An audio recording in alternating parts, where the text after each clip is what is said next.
மேல்வாங்க பகுதியில் செம்மை நிறத்தில் விசித்திர பூமியாக காட்சியளிக்கும் தேனி காட்டை பற்றி பார்க்கலாம்.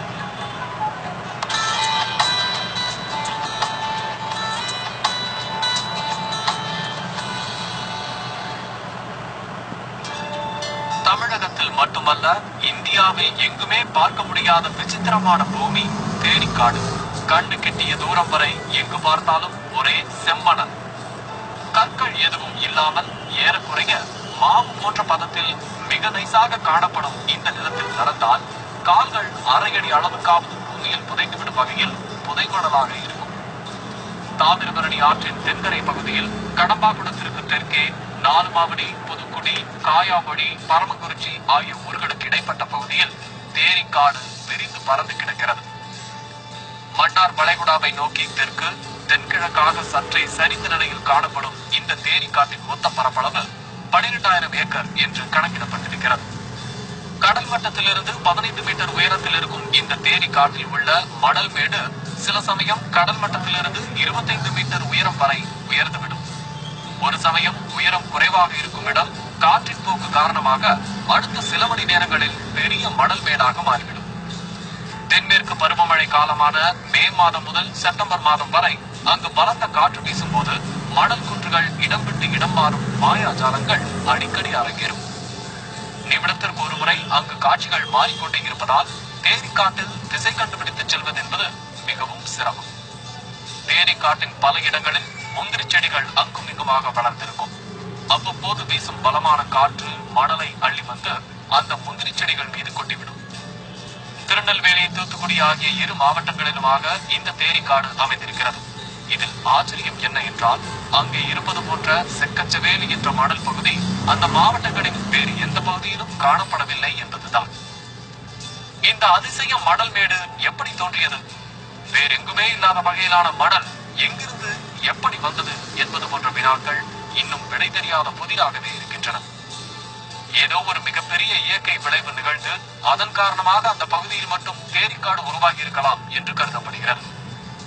கோடை காலத்தில் வறட்சியின் போது மாவட்டத்தின் மற்ற பகுதிகளில் உள்ள பனைமரங்கள் கருகினாலும் கூட தேனிக்காட்டில் உள்ள பனைமரங்கள் எப்போதும் பச்சை பசேல் என்று செழுமையாக காட்சியளிக்கின்றன. இந்த தேனிக்காட்டில் மற்றொரு அதிசயம், மேல புதுக்குடி என்ற இடத்தில் ஒரு சுனை இருக்கிறது. கோடை காலத்தில் கூட அந்த சுனையில் சுவையான தண்ணீர் கிடைக்கிறது. அந்த சுனையின் கரையில் உள்ள அருஞ்சுனை காத்த ஐயனார் கோவில் புகழ் பெற்றது. பசுமையான பாலைவனம் போன்ற தேனிக்காட்டின் வித்தியாசமான காட்சிகள் காரணமாக அவ்வப்போது இங்கு அதிக அளவில் திரைப்பட படப்பிடிப்புகள் நடைபெறுகின்றன.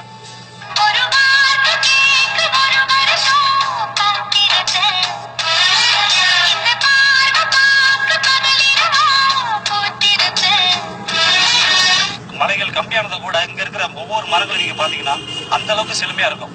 கிட்டத்தட்ட ஒரு முந்திரி மரத்துல பாத்தீங்கன்னா அவ்வளவு முந்திரிக்காய் இருக்கும். இதை பாத்தீங்கன்னா அவ்வளவு பார்க்கும்போது நமக்கு ஒரு அபூர்வமா இருக்கும். பல ஏரியால இருந்து வருவாங்க. அந்த அளவுக்கு இந்த மண்ணோட பெருமை. உதாரணம் சொல்ல போனா பக்கத்துல நிறைய கோயில்கள், இந்த கோயில் தேனிக்காட்டுக்குன்னே பெருமைக்குள்ள கோயில்கள் நிறைய இருக்கு. இந்த தேனிக்காட்டுக்குன்னு வந்து அந்த கோயில பார்க்காம போக மாட்டேன். அவ்வளவு பிரசித்தி பெற்ற ஆலயங்கள்லாம் இருக்கு. கற்கவேல் ஐயனார், அருஞ்சுனை காத்த ஐயனார், இதே மாதிரி பாத்தீங்கன்னா வன திருப்பதி, இதே மாதிரி நிறைய கோயில்கள். இந்த சரவுண்ட்ல இந்த கோயில் வந்து ரொம்ப சக்தி வாய்ந்த கோயில்களா, இந்த வீரத்துக்கு ஏத்த இந்த மண்ணுக்கு ஏத்த கோயில்களா அந்த கோயில்களா இருக்கு. இது வந்து இந்த ஏரியாவுக்கு இந்த மக்களுக்கு இது கிடைச்ச ஒரு பொக்கிஷம். நிறைய படங்கள் ஐயா அப்புறம் சிங்கம், அதாவது இங்க உள்ள படம் எடுத்த படங்கள் எல்லாமே வெற்றி படங்கள். அதாவது இந்த மண்ணோட ரகசியம் அந்த படங்களே சொல்லும். அதாவது ஒரு தடவை அந்த எந்த ஒரு டைரக்டருக்கு வந்து கால் மிச்சாங்கன்னா அடுத்த அந்த ஷூட்டிங் வந்து இங்க எப்போ போகலாம் அப்படிங்கிற ஒரு ஏக்கத்தை கொண்டு வர வரைக்கும், அதாவது நடிகை நயன்தாரா வரைக்கும் கால் வச்ச மண் இந்த மண்ணு. இங்க இருந்து கொஞ்ச தூரம் போனா நம்ம சுனை நீர் இருக்கு. அங்கெல்லாம் பார்த்தோன்னா எப்பவுமே தண்ணி இருக்கும். அதெல்லாம் விட்டு பெரிய மனசு இருக்காது. அதாவது ஊர்ல வாழ்ந்துகிட்டு இருக்க சுகமே தனி. வறட்சியில ரொம்ப பனங்கள்லாம் படும், ஆனா இந்த தேடி மட்டும் படாது. இது நீங்க 1 அடி 2 அடிக்கு தோண்டுங்க, ஈரம் இருக்கும். அதாவது ஒரு 6 மணி ஆயிட்டுனா நம்ம தோண்டினோம்னா கொஞ்சம் ஒரு 2 அடிக்கு கீழே ஈரம் வந்துடும். அதே மாதிரி காலையில ஒரு 12 மணிக்கெல்லாம் கொஞ்சம் மறண்ட மாதிரி தான் இருக்கும். அதுக்கப்புறம் காலையில பார்த்தோம்னா ஈரமா இருக்கும். இது ஒரு நல்ல தேரி.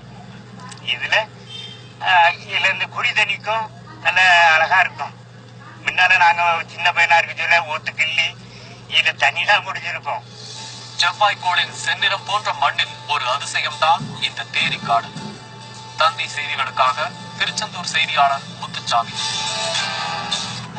தல என்று